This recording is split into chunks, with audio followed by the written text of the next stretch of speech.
This is NewsBreak26 in Southwest New Brunswick. I'm Vicki Hogarth. Here's what's happening in our part of the world. The town of St. Andrews issued a statement and press release on Tuesday asking non-residents to refrain from coming to town for non-essential purposes while a state of emergency is in effect. Despite orders from federal, provincial, and municipal leaders to stay home during the COVID-19 pandemic, St. Andrews is still experiencing a relatively high volume of visitors flocking to the beaches, streets, and trails.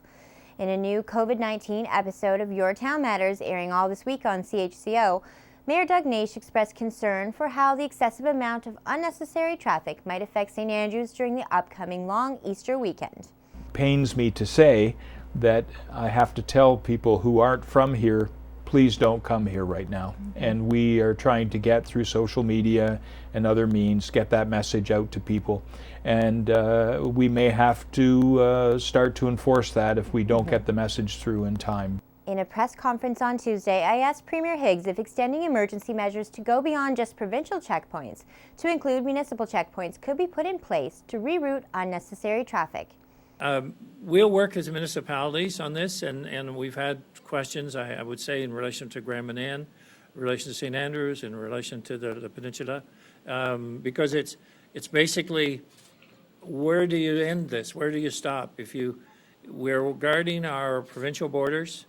Do we have the ability, and is it the necessity to put that same sort of connection around communities? Because that will be very difficult, extremely difficult to enforce.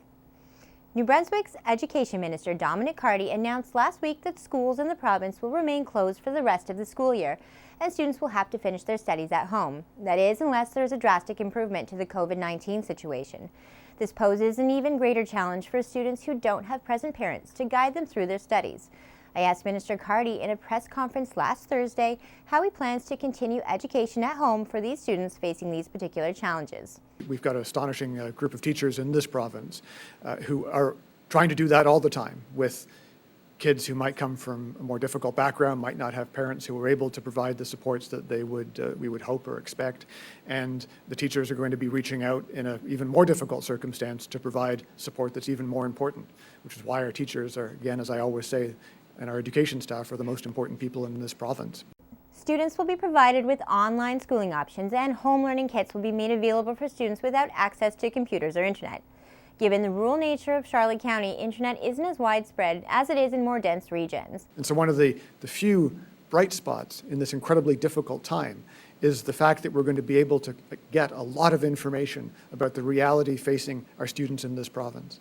On Monday, Premier Higgs announced the formation of a new pandemic task force, a team of civil servants and health experts that can act with more speed in the battle against COVID-19, making decisions on behalf of the province on everything from acquiring medical resources to managing hospitals. The pandemic task force has followed the lead of Canada's Chief Public Health Officer, Dr. Theresa Tam, by suggesting people can wear non-medical masks or face coverings when in public, as an additional measure to protect others. This national change of opinion on face coverings comes at a time when medical leaders around the world are questioning whether 6 feet is truly enough of a safe distance for people to keep between one another.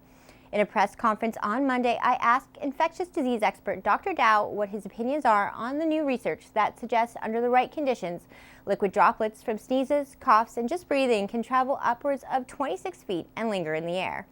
Although the majority of these biological aerosols or droplets drop to the ground within 10 minutes and do not travel beyond 6 feet, there are a small number that remain suspended for a short period. And some of those do end up in ventilation systems, in airplanes and in hotels. It's been well documented. The gap in our knowledge is it's not known if those are infectious. That small amount is of unknown consequence. If you're looking to acquire a non-medical face covering to keep your community a little safer, many local businesses are selling homemade versions online. That's all the news I have for you. For more stories and online exclusives, follow us on Facebook at CHCO.TV. A news and public affairs production of CHCO-TV, New Brunswick's only source for independent community television.